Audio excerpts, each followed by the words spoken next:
Hey there, welcome back to the channel. This week has been terrible for me in terms of my sleep quality. 3 times this week I woke up in the middle of the night and couldn't fall back asleep for at least 2.5 hours. Now, this isn't unusual for me to have trouble falling asleep and staying asleep, but this frequency is rather unusual, and it's much higher than normal. So with all this extra time I've been awake, I've been able to think about how we can fall back asleep when we wake up in the middle of the night, and I have quite a bit of experience with this. So today we are discussing some of the top tips, in my own opinion, for how to fall back asleep when we wake up in the middle of the night.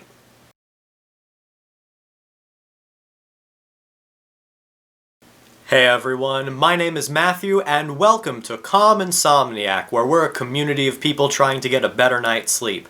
If you enjoy learning about sleep health, sleep tips, and relaxing classical music, then please like, subscribe, and hit the bell icon for notifications.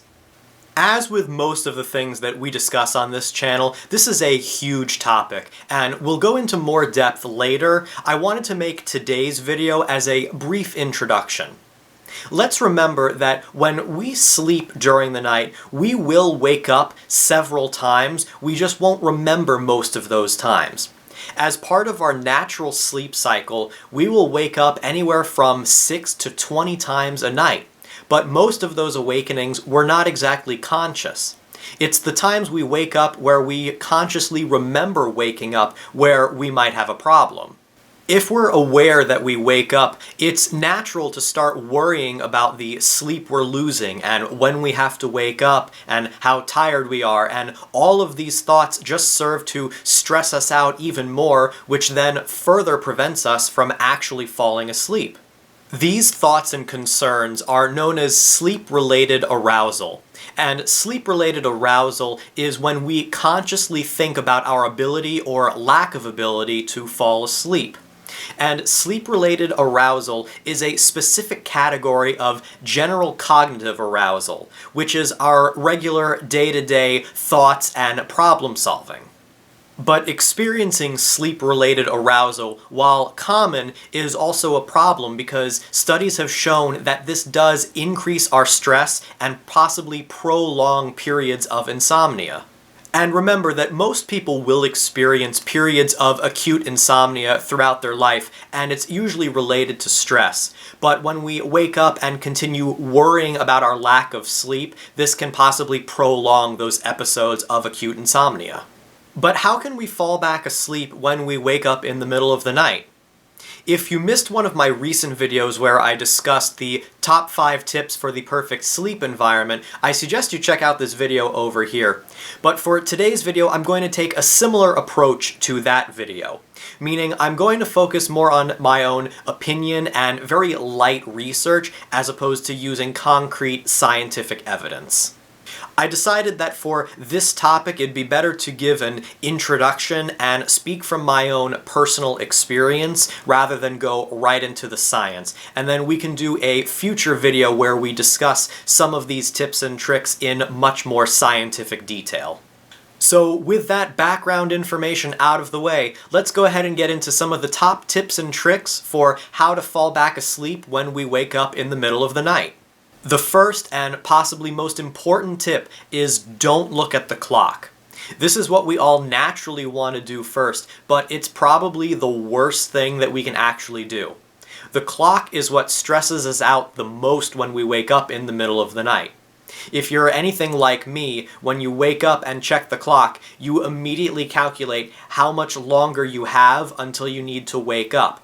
And then you calculate how much sleep you're losing, and then that stresses you out. And this is a vicious mental cycle that only increases your stress. Instead, trust your body's circadian rhythm. Remember that circadian rhythm is our body's natural way of regulating our sleep cycle. So if you wake up in the middle of the night and your body's telling you it's 2 a.m., there's a good chance that your body is accurate. And trust me, if you wake up at the same time every morning, your body knows when it's time to wake up. The next tip is don't turn on any electronics.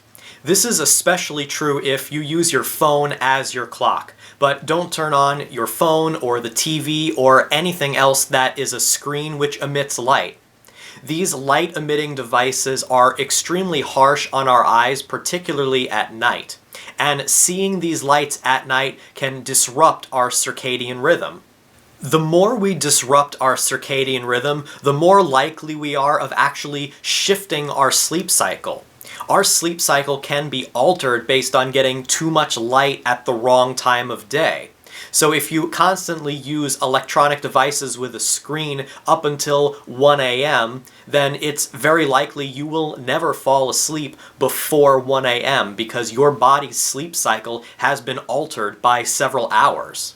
Additionally, it's a bad idea to use your phone to scroll through social media or check emails. Doing these activities activate our brain too much to properly promote sleep. And depending on what you're looking at, this might increase your stress even further. My next tip is to keep your eyes closed. This is purely from personal experience, and I have no scientific evidence to back this up at all. But in my own experience, I've found that keeping my eyes closed increases my chance of actually falling asleep. I feel that for me, it keeps me in the right mindset for promoting sleep. Additionally, when you wake up in the middle of the night and your eyes feel heavy, if I keep my eyes closed, it keeps my eyes feeling heavy. And I just feel that all of these factors keep my body in the right mindset for sleep. And of course, if you don't actually open your eyes, then you can't let any external light distract you and wake you up even further. The next tip is to try deep breathing. This is good for any time of the day whenever you need to relax, but it's especially good at night when we wake up. I find that deep breathing is a good way to calm your mind, let go of thoughts, and also relax some of the muscles in your body. I personally like deep breathing with the 4-6-8 method. And this is where you breathe in for 4 seconds, hold your breath for 6 seconds, and then breathe out for 8 seconds. And I do this at least a few times. One of the hardest parts of deep breathing is actually keeping your mind focused. It's very easy for our thoughts to wander, and this is very normal. In fact, if you've tried meditation before, you will be very familiar with this experience. I personally recommend that you actively count in your head as you are breathing in and out. That way you can keep your mind as focused as possible. And when your thoughts do stray, don't worry about it, don't stress about it. Stay calm and understand that this is normal as you train your brain to focus while doing these breathing exercises. The next tip is to try muscle relaxation. Now this is something that I've never tried personally, and in fact I didn't even know that it was an option until I was doing this light research, as it was suggested all the time. The idea is to purposefully contract or tighten your muscles and then suddenly relax them immediately. That way you can really experience what it's like to have your muscles totally relaxed. So for example, when you're laying in bed, you could purposefully contract all of the muscles in your back and hold it for a few seconds. And then after a few seconds, release the tension in your back and let your back completely relax. Hopefully this will feel good and you will really be aware of the fact that your body is now relaxed and not holding any tension. And this is probably a good way to assess where you regularly hold tension in your body and how you can release that tension. One quick note though is if you experience chronic pain in any area of your body, I would not recommend trying this technique. And the final tip is, if all else fails, just get up. If you can't fall back asleep in at least 20 minutes, then it's best to just get out of bed for a little while. The longer we stay awake in our bed, the more our body begins to associate our bed with being awake. And this is a negative psychological association that we don't really want. Instead, if you're too awake to fall back asleep, then it's best to recognize that and just get out of bed. And it's best if you can go to a completely different room. And try doing a relaxing activity.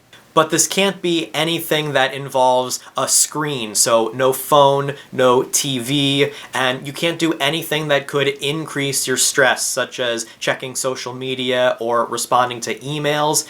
Don't do anything work-related, and don't even try to start paying bills. Reading is possibly the best relaxing activity that you can do.